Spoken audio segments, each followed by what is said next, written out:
Estamos no quarto trimestre, que traz nesse trimestre o tema Até os confins da terra, pregando o evangelho a todos os povos, até a volta de Cristo. Lição de hoje, lição de número 3, que será estudada presencialmente na data do dia 15 de outubro, no próximo domingo, onde nós estaremos estudando o tema presencialmente, o tema Missões Transculturais no Antigo Testamento.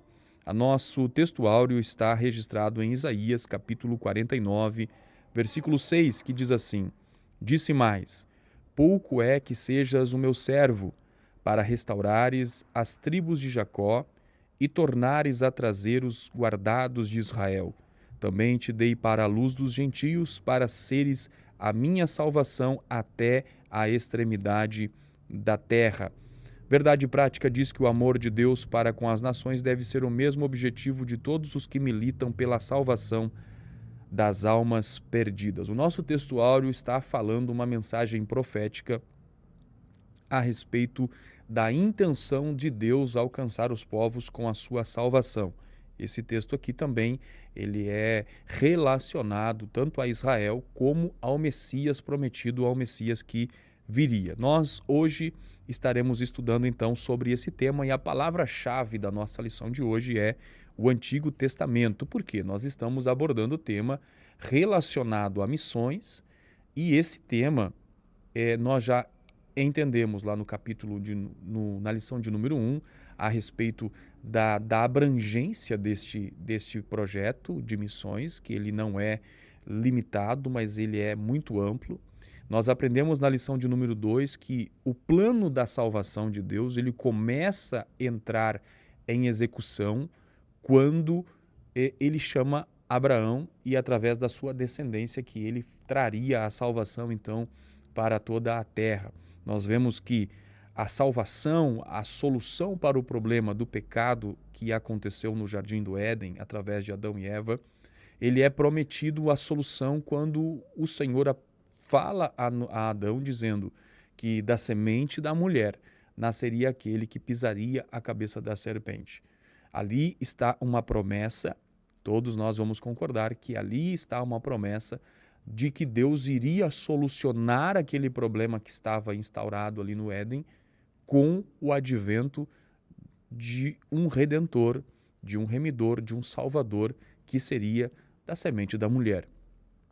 Desde o capítulo 3 até o capítulo 11, nós vamos perceber uma degradação da humanidade. Nós vamos perceber que o ser humano ele se corrompe ao ponto de quando Deus olha para a terra, o texto sagrado vai dizer que Deus arrependeu-se de haver ter criado o homem. Deus escolhe Noé, um homem que vivia de acordo com os padrões de Deus, e Deus diz para ele: Noé, eu tenho um plano, eu vou destruir toda esta humanidade porque o que eles fazem é abominável e eu vou precisar recomeçar. Se você acredita no meu plano, construa uma arca. E a Bíblia diz que Noé acreditou nesse plano de Deus.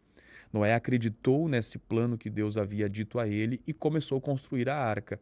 E através de Noé, Deus vai recomeçar a história da humanidade. Deus entendeu que haveria uma necessidade então dele recomeçar e ele escolhe a família de Noé. E através de Noé, Deus começa novamente uma história. A humanidade começa a aumentar e o pecado que eles começam a cometer novamente vai mostrar essa decadência, essa natureza pecaminosa que está inerente ao ser humano. E quando no capítulo 11 nós vamos perceber, já havia um grande número de pessoas na face da terra e eles intentaram criar a chamada Torre de Babel para que ali eles construíssem e ali eles centralizassem o seu modo de viver. Deus, quando olha aquele cenário, ele percebe que se eles tivessem dado continuidade àquele plano deles, talvez o que aconteceu com o pessoal, com a humanidade antes do dilúvio, deveria novamente ser executado. Então Deus projeta fazer com que eles sejam confundidos nas suas línguas. E o capítulo 11 vai mostrar como se dá a diversidade de línguas que nós encontramos hoje no mundo, tendo em vista de que inicialmente era uma mesma língua lá em Adão. Então Deus confunde a língua deles e eles se espalham, porque houve muita confusão. A partir dali, houve então a formação de clãs, houve a formação de tribos, começou a haver a formação de etnias, de culturas. E passando então a Deus entender que ele precisava centralizar um método, uma forma de evangelizar esses povos da terra que agora se formaram. Deus vai escolher Abraão e nós estudamos isso na lição passada. Estamos apenas recapitulando aqui. Deus escolhe Abraão, então, para, através de Abraão, Deus estabelecer um parâmetro de como se daria a salvação e de como esses povos seriam alcançados. E nós vamos ver, então, que Deus escolhe Abraão, retira ele do meio da sua terra e faz com que ele comece a peregrinar em terra estranha. A Bíblia vai mostrar que Abraão ele sai da terra de Ur dos Caldeus, passa por Arã, Padã-Arã, ele vai descer para o Egito, ele vai entrar para o território de Canaã. E aí nós vamos perceber que Deus já estava mostrando para Abraão esse projeto de que os representantes de Deus, aqueles que vivem uma vida com Deus, precisam ir aos demais povos.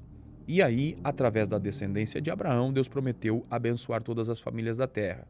Sabemos que esta descendência de Abraão tem em vista a pessoa de Jesus, o Salvador da humanidade que viria para redimir o ser humano.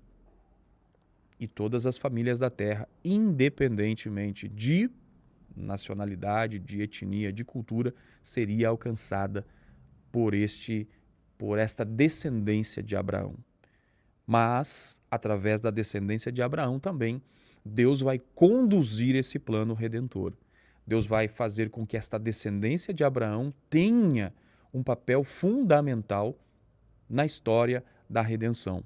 E aí Deus estabelece então que a descendência de Abraão será Israel, através do seu filho Jacó e seus descendentes, que Deus vai escolher então para que eles se tornem uma nação e esta nação seja escolhida para ser a nação evangelizadora, através da glorificação do nome de Deus, através das suas ações, bem como daquele que deles haveria de vir, que era Jesus Cristo, nosso Senhor. Bom, nós vamos então começar então ao tema de hoje, para nós tratarmos então do tema missões transculturais no Antigo Testamento. Como eu já disse, a palavra-chave é o Antigo Testamento. E quando você vai para o Novo Testamento, especialmente para Jesus Cristo e o seu ministério terreno, nós vamos perceber que Jesus constantemente ele relacionava a sua vida, a sua mensagem, a sua missão ao Antigo Testamento.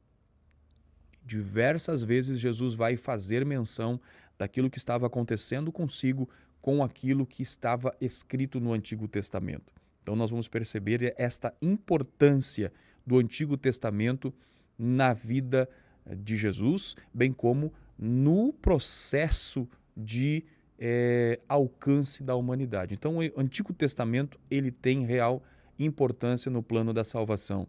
Jesus, após a sua ressurreição, Jesus encontra os discípulos no caminho de Emaús e lá no capítulo 24 vai estar registrado que Jesus começa a expor para eles as escrituras do Antigo Testamento para mostrar a eles que aquilo que estava acontecendo em Jerusalém naqueles dias, o açoite e o sofrimento de Jesus, que era o Messias enviado por Deus, a sua morte e sepultamento, isto era consequência de promessas, de profecias relacionadas a ele no Antigo Testamento. Então, há esta importância do Antigo Testamento na missão, no plano de Deus de redenção da humanidade. Então, nós vamos perceber na lição de hoje o propósito da nação de Israel neste plano missionário de Deus, como nós estudamos na lição passada, na lição de número 2, que a natureza de Deus é uma natureza com aspectos missiológicos.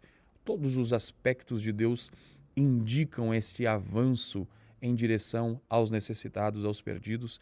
Essa é uma característica do Deus que nós servimos, um Deus que faz missões. Então, o tópico 1 vai tratar a respeito de Israel, um povo escolhido para um propósito missionário. O ponto de número 1 vai falar sobre o plano de Deus.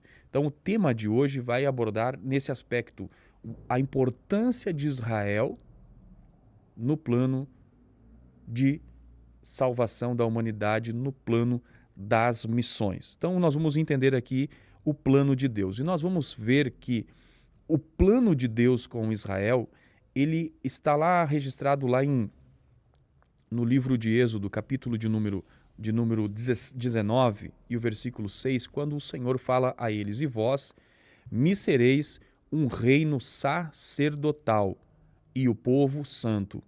Estas são as palavras que falarás aos filhos de Israel."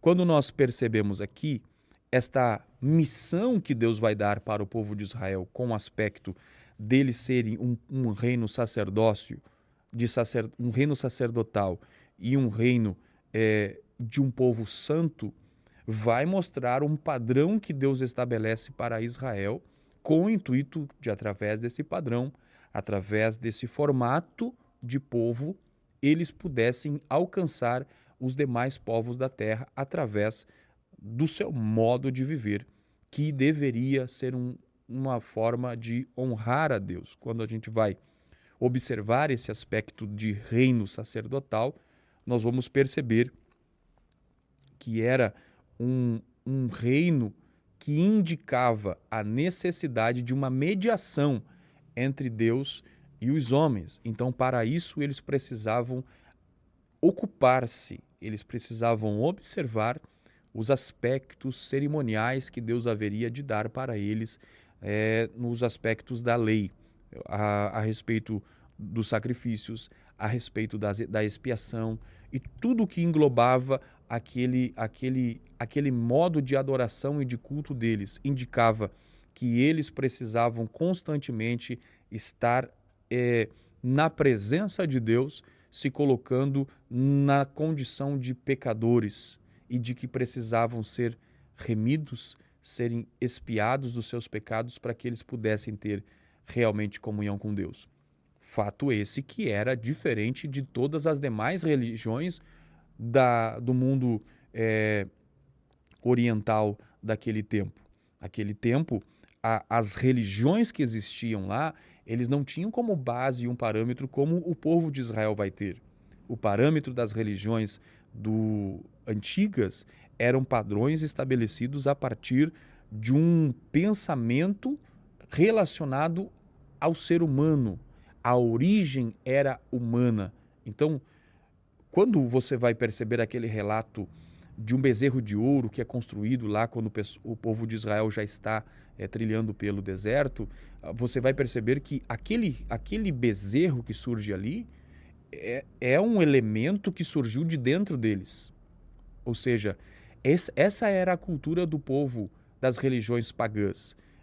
Tudo o que geravam uma religiosidade, porque o povo oriental, o seu modo de viver é um modo religioso, suas ações, sua cultura traz aspectos da religião. Então você percebe que as religiões elas tinham origem no ser humano.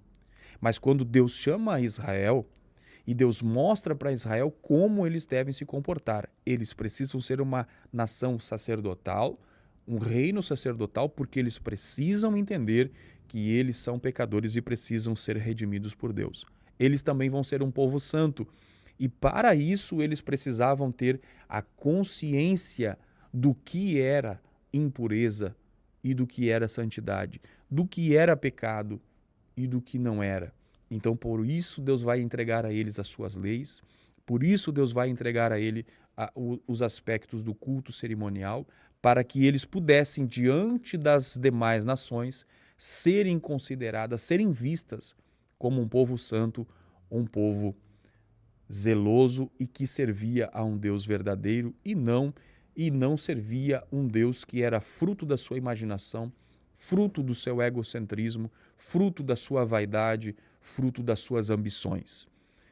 A religião que o povo de Israel precisa viver é uma religião baseada em Deus, tem origem em Deus, tanto na vocação do seu pai Abraão, quando ele ainda estava entre os povos, entre as pessoas que viviam em Ur dos Caldeus, vivendo uma vida de idolatria. Então Deus tira eles de lá, tira Abraão de lá, que no momento da sua chamada ele se chamava Abrão. Deus tira ele de lá para conduzir para uma vida separada. E, consequentemente, Israel vai viver esta vida de separação para a honra e a glória do nome do Senhor. E quando a gente vai perceber, nós vamos perceber que Israel vai falhar. Israel vai falhar no plano de Deus em várias situações, especialmente pela idolatria.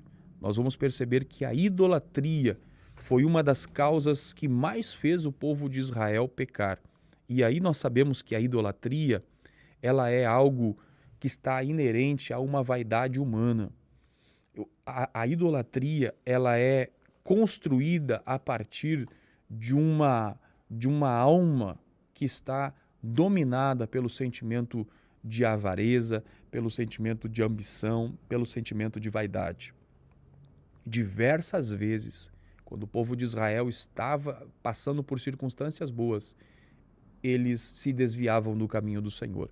O livro de Juízes, que vai relatar cerca de 300 anos aproximadamente, que vai cobrir cerca de 300 anos da história de Israel, vai mostrar a queda de Israel, sua conversão.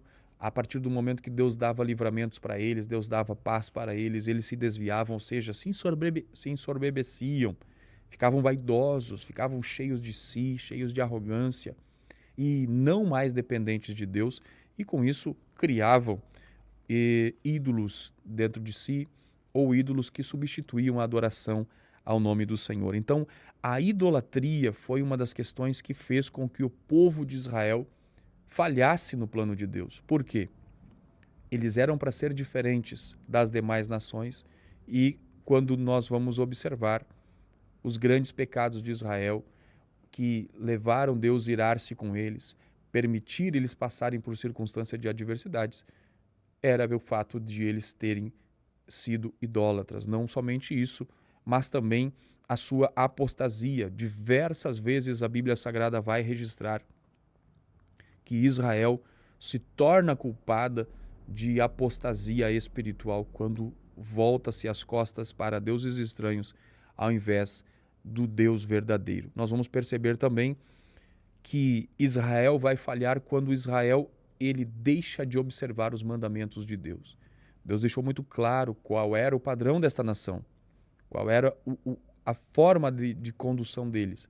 E eles vão falhar quando eles deixam de obedecer os mandamentos do Senhor, conforme o Senhor havia estabelecido para eles.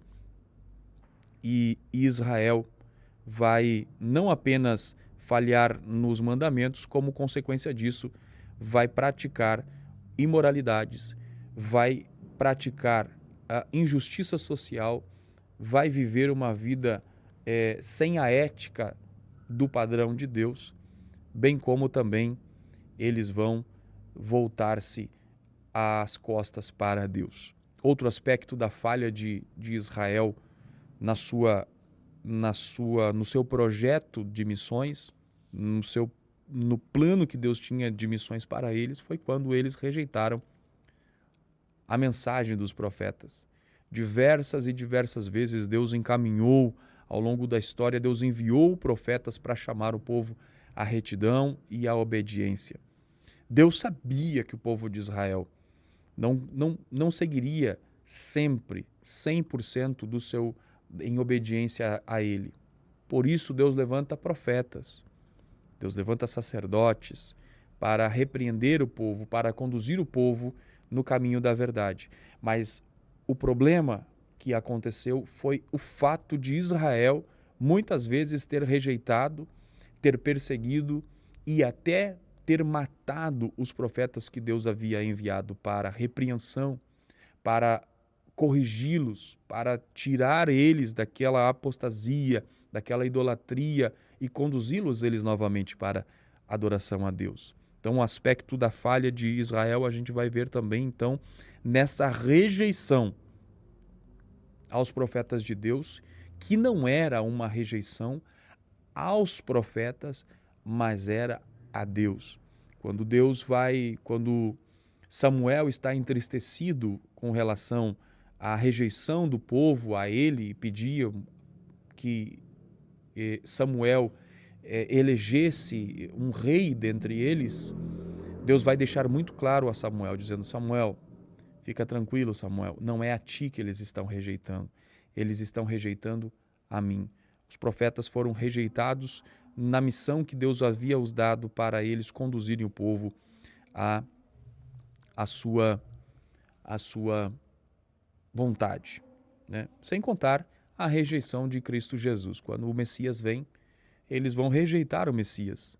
Vão rejeitar o Messias porque o Messias que eles esperavam era um Messias com pompas, de glamour, de ostentação de riqueza, de poderio bélico, que livraria eles do domínio dos romanos naquele período, e nós vamos perceber claramente que eles rejeitaram o Messias enviado por Deus.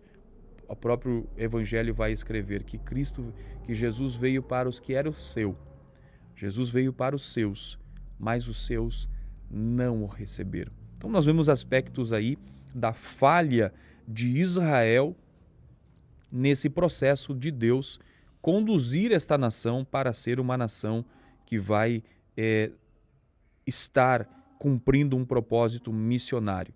Como é que esse propósito missionário ele deveria ser cumprido? Através de um testemunho de fé. Através de um testemunho, as nações elas precisariam olhar para Israel e ver um testemunho vivo de fé e de obediência a um único Deus. Algo fora dos padrões das demais nações, porque as demais nações, as demais etnias, as demais culturas, os demais povos adoravam a diversos deuses. Era comum você encontrar uma etnia, uma nação que era politeísta, que adorava a diversos deuses. E Israel precisava ter um testemunho de uma fé num único Deus.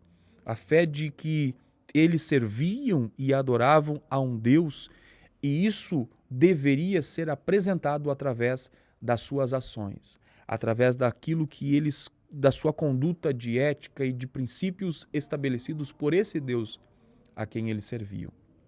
Então nós vamos perceber que nesse aspecto Israel precisava ser missionária, precisava levar aos demais povos o conhecimento da existência de um Deus verdadeiro. Nós vamos perceber também que eles precisavam, através da sua vida, da sua história, dos seus costumes, da sua ética, fazer com que fosse conhecida, disseminada em todas as nações o conhecimento do Deus verdadeiro. Outro aspecto que eles precisavam também ser é de que eles precisavam promover justiça numa terra que estava completamente dominada pelo paganismo, pela desobediência, pela maldade.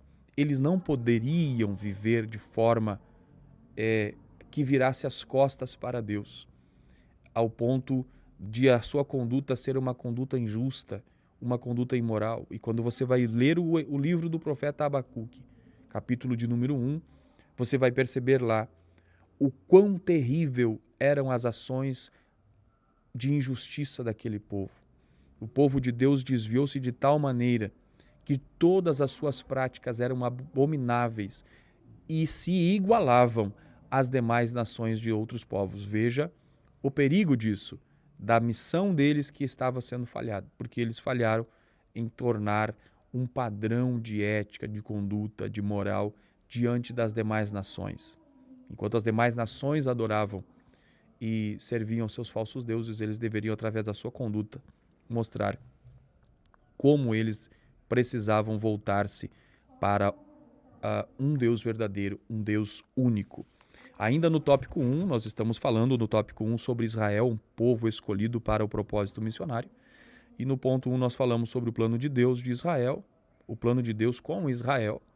No ponto 2 nós falamos sobre a falha de Israel nesse cumprimento desse propósito, quando apostatou-se, a idolatria, falhou no testemunho, falhou na pregação da verdade, da justiça.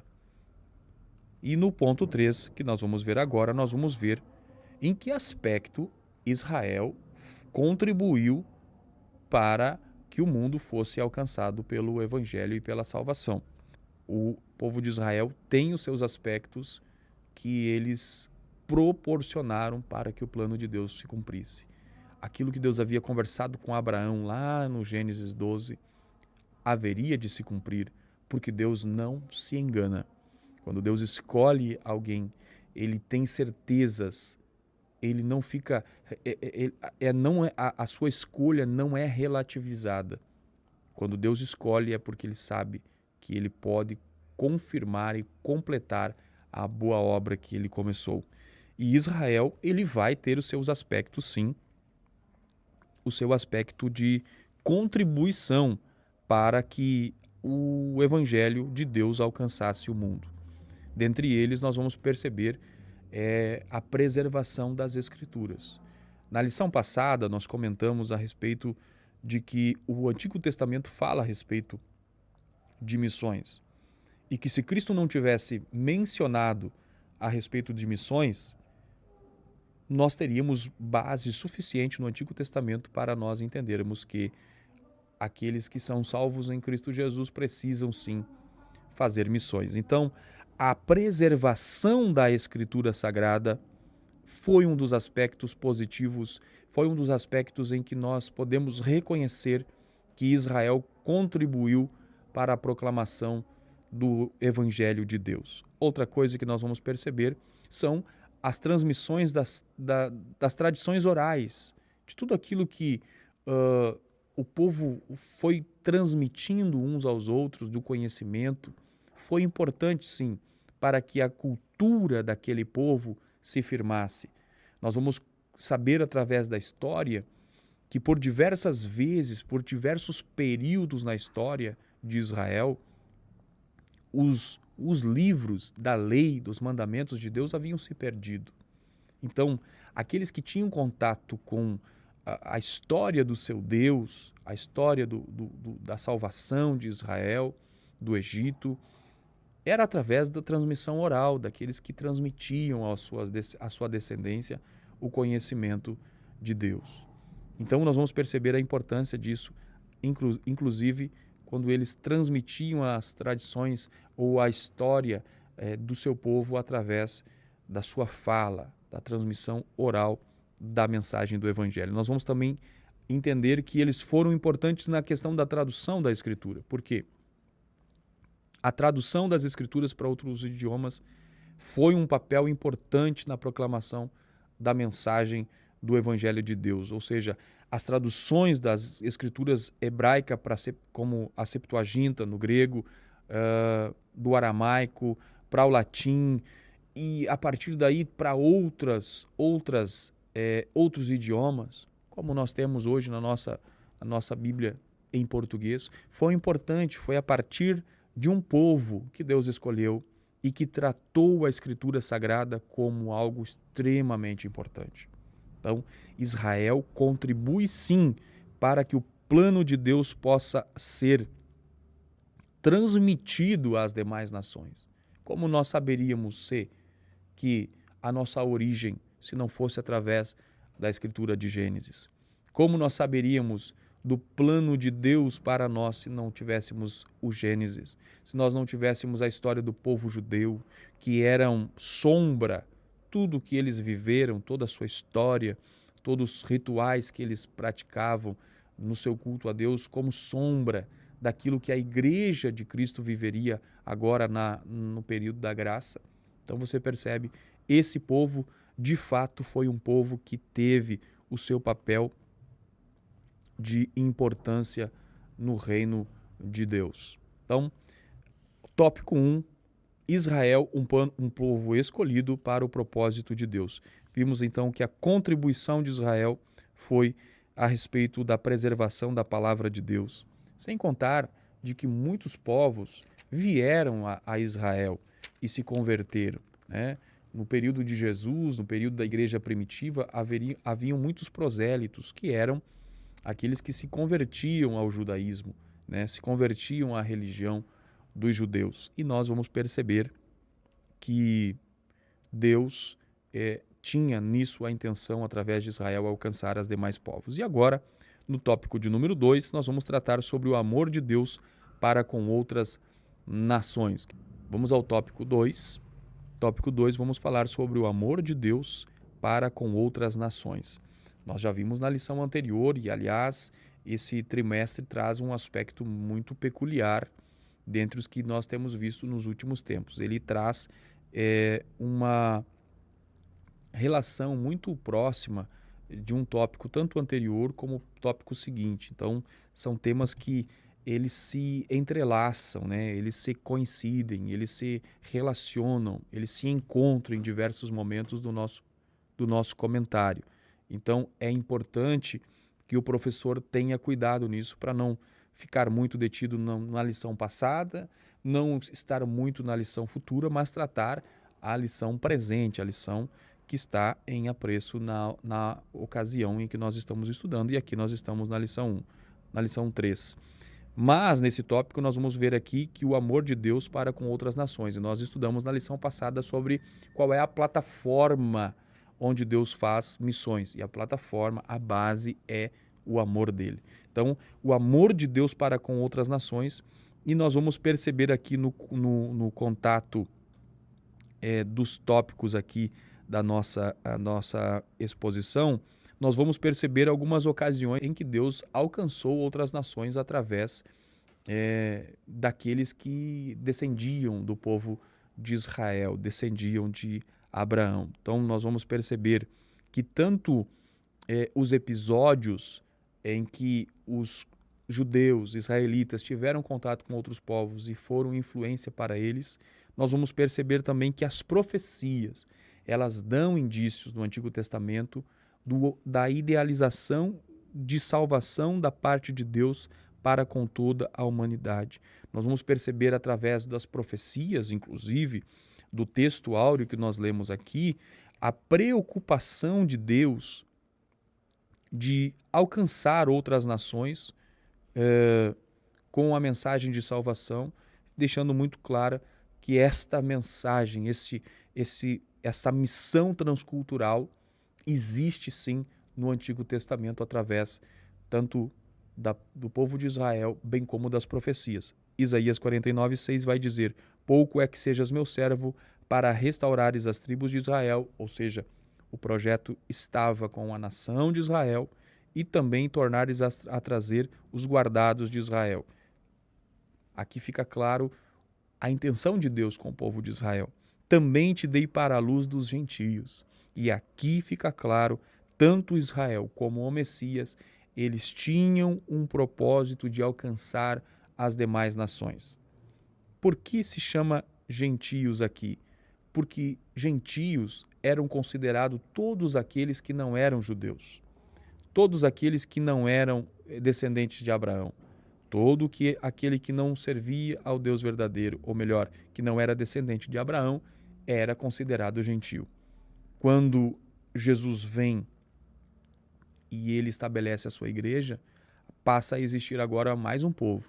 Então, no período do Antigo Testamento, existiam dois povos, gentios e judeus. Quem não era judeu era gentil. E esse gentil precisava ser alcançado pelo testemunho da existência de um Deus verdadeiro. Esta era a missão de Israel nesse projeto.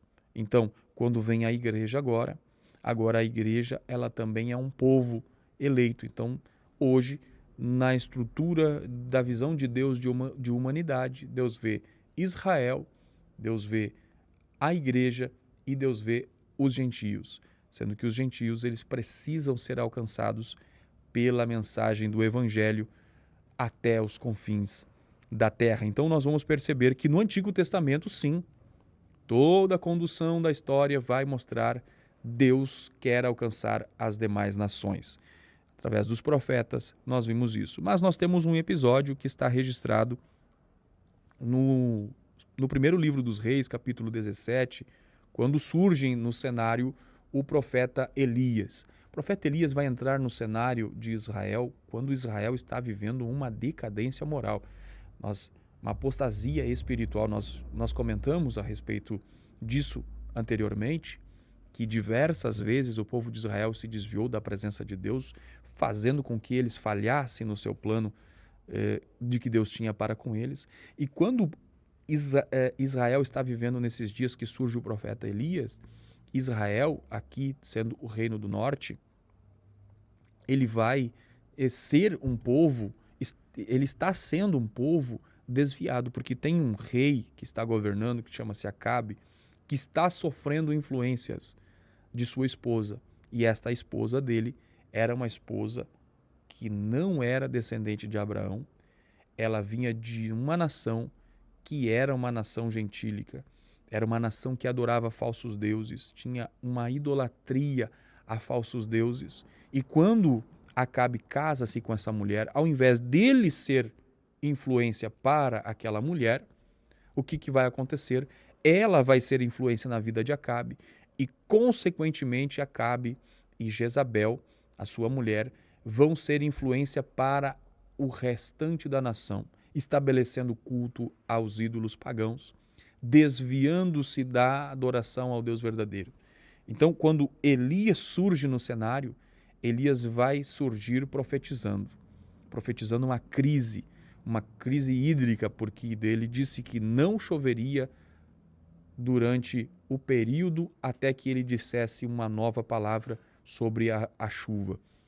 Acabe se revolta e Deus retira Elias do cenário e manda ele para um ribeiro de Querite, onde lá ele vai vai consumir daquela água daquele ribeiro, e Deus havia ordenado aos corvos para que o sustentassem, trazendo para ele carne e pão. Então nós vamos perceber o cuidado de Deus com o profeta do Senhor. Mas o que acontece ali é que o ribeiro seca-se. E ao secar o ribeiro, Deus manda que ele se levante e que ele vai para outra cidade, uma cidade chamada Sarepta. Quando Deus fala para Elias que é para ir para a cidade de Sarepta, Elias não questiona, mas Elias poderia questionar. Por quê? Porque esta cidade não era a cidade que estava não pertencia ao povo de Israel. Ela não estava nas extremidades, nas fronteiras de Israel. Era um outro povo, era uma outra nação, era um outro território. Ele não questiona Deus, ele poderia ter questionado. Elias era um homem zeloso. Quando Elias ele vai derrotar os 450 profetas de Baal lá no Monte Carmelo, quando Deus manda fogo, a Bíblia diz que Elias mata os profetas. Elias persegue os falsos profetas e os mata. Mas Elias ele não vai matar os profetas porque Elias era um profeta vingativo, ou porque Elias era um profeta zangado, ou que estava com alguns problemas de identidade. Não, Elias vai cumprir o mandamento do Senhor que estava lá em Êxodo capítulo 21, a seguir você lê lá a ordem de Deus sobre aqueles que fossem provados que eles eram falsos profetas e que estavam conduzindo o povo de Deus a falsos ídolos. Então Elias mata os profetas, porque ele era zeloso pela lei. Então quando Deus fala para ele ir para Sarepta, ele não questiona. Por quê? Porque ele aparentemente entendia essa transculturalidade de Deus, essa ideia de Deus de alcançar os demais povos com o conhecimento da sua verdade. Deus diz para Elias: levanta-te e vai a Sarepta, eu ordenei uma viúva para que te sustente. Elias mais uma vez não questiona, porque Deus está mandando para ele ir para uma viúva, e uma viúva naqueles tempos era a realidade financeira dela era realmente triste, porque elas viviam escassez, né? Elas não tinham a estrutura que se tem uma viúva nos dias de hoje, todo o amparo que se tem. Não, elas viviam realmente períodos de crise. Ela tinha um filho e quando Elias chega lá, Elias pede para ela que providencie a ele um pão para que ele comesse, e a Bíblia vai dizer que ela questiona ele. E Deus, através de Elias, vai mostrar o quanto ele é grande. Através de Elias, aquela mulher aquela viúva de Sarepta, vai conhecer a grandeza de Deus ao ponto que ela vai dizer assim: nisto conheço agora que tu és homem de Deus e que a palavra do Senhor na tua boca é a verdade. Ou seja, veja a diferença de dois israelitas, Acabe e Elias. Acabe influenciado pela nação pagã, pela mulher que servia a falsos deuses. Elias cumprindo a missão transcultural de, através dos seus atos, através da demonstração de um Deus que é poderoso, fazer com que uma mulher reconheça esse Deus verdadeiro. Então a gente vê nessa história o interesse de Deus além fronteiras de Israel. Nós temos uma outra história que nós vamos encontrar no livro de Jonas, a famosa história de Jonas, conhecida por todos os estudantes da Bíblia Sagrada, bem como também pelos alunos da escola dominical.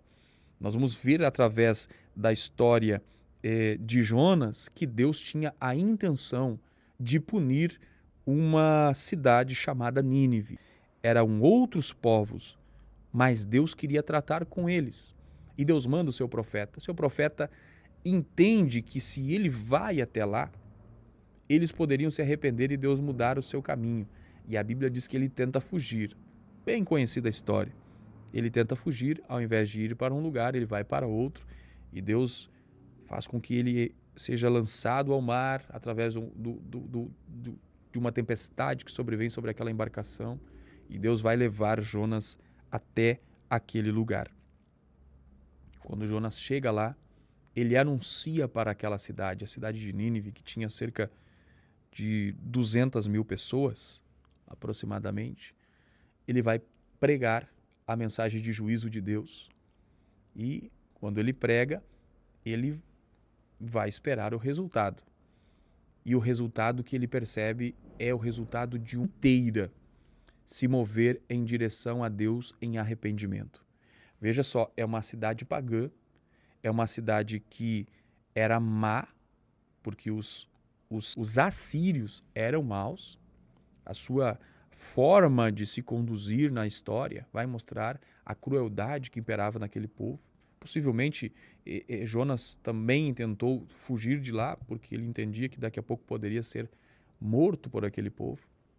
O fato é que o resultado da pregação de Jonas vai ser o resultado de uma transformação de uma cidade inteira. Olha que poder extraordinário quando as nações conhecem o Deus verdadeiro. Aquela cidade inteira, Nínive, capital da Assíria, vai ser transformada porque todos jejuaram em arrependimento.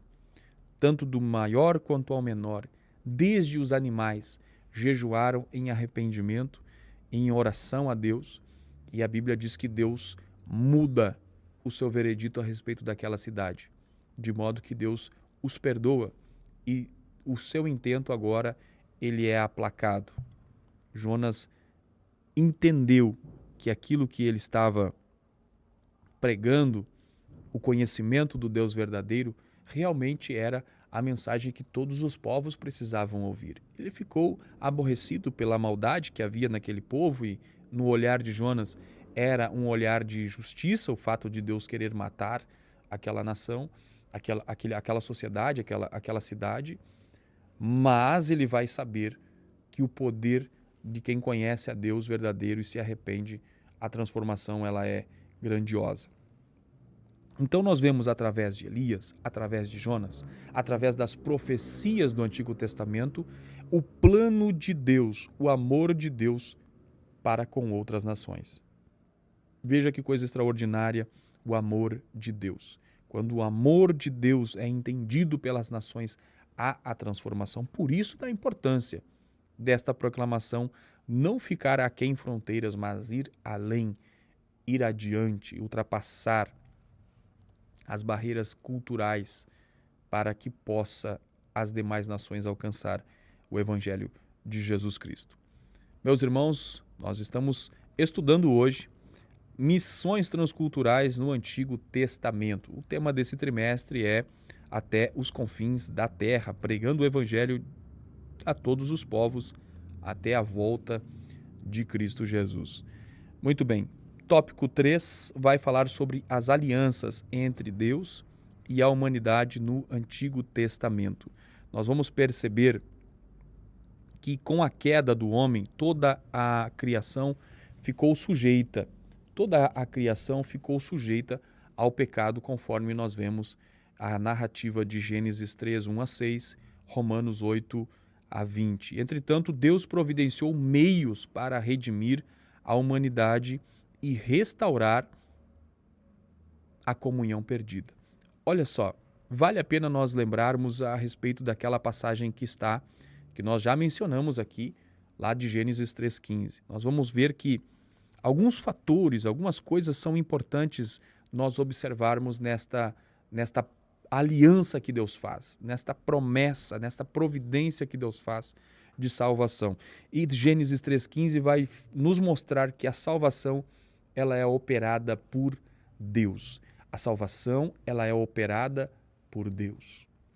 Deus é o autor da salvação. Então, Deus ele faz aliança com a humanidade em Gênesis 3, dizendo que ele vai salvar a humanidade. É bem verdade que não toda a humanidade será salva, mas a salvação estará disponível para toda a humanidade. Então, Deus é um Deus que opera a salvação.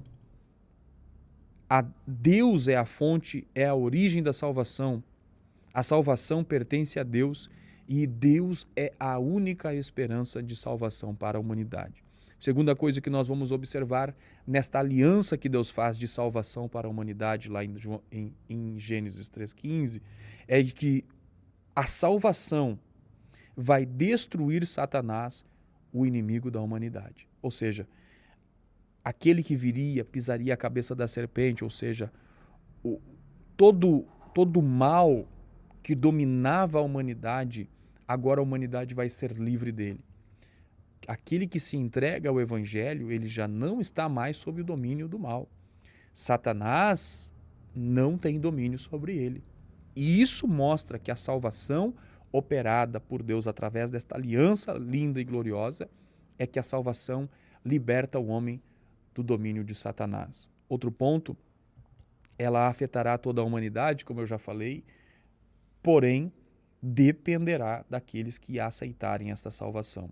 Não é para todos como alguns pregam a salvação sem que haja uma necessidade de arrependimento e de reconhecimento. Ela vai alcançar todas as raças, mas não que ela vai permitir que o homem viva de forma dissoluta e ainda assim seja salvo. A salvação precisa haver uma conversão dos perdidos para que eles façam parte desta salvação que afetará a humanidade. Outro ponto é a salvação virá através de um mediador que de uma maneira viva está relacionado à humanidade. Qual é esta forma anunciada, esta aliança que Deus fez com Adão? Esta aliança vai mostrar que o Salvador que vai vir, ele tem uma ligação muito forte com a humanidade. É Jesus Cristo encarnado. Concebido pelo Espírito Santo no ventre da Virgem Maria, vem o Salvador do mundo para, através da sua obra vicária na cruz do Calvário, proporcionar a salvação. Cristo Jesus, a semente da mulher. Não a semente do homem, a semente da mulher, concebido pelo Espírito Santo. Assim, Jesus é o verdadeiro Redentor, o verdadeiro homem que operou a salvação a toda a humanidade. Veja o propósito de Deus. A salvação também ela está ligada ao sofrimento, porque a Bíblia vai dizer que a serpente feriria-lhe o calcanhar. Ou seja, o projeto, a execução desta salvação seria a partir de um sofrimento do Redentor. E nisso nós vemos que foi assim na cruz do Calvário, em que o Salvador foi ferido pelas nossas iniquidades. Pelas suas pisaduras fomos sarados. O castigo que nos traz a paz estava sobre ele. Então, a salvação, ela está ligada ao sofrimento do Redentor. E para nós encerrar a respeito desta aliança que Deus faz com a humanidade, é de que essa salvação ela vai ser experimentada na história da humanidade, assim como na história da humanidade, assim como na história da humanidade, a derrota também foi. A história da humanidade registra a derrota de Adão e Eva no jardim, mas a história também vai registrar a vitória do povo que se entrega ao Evangelho de Cristo Jesus, que recebe a nova vida. Então a salvação, ela é sustentada no Antigo Testamento através de todas as promessas, de todas as alianças e também de tudo aquilo que nós vemos no mover de Deus em direção aos outros povos.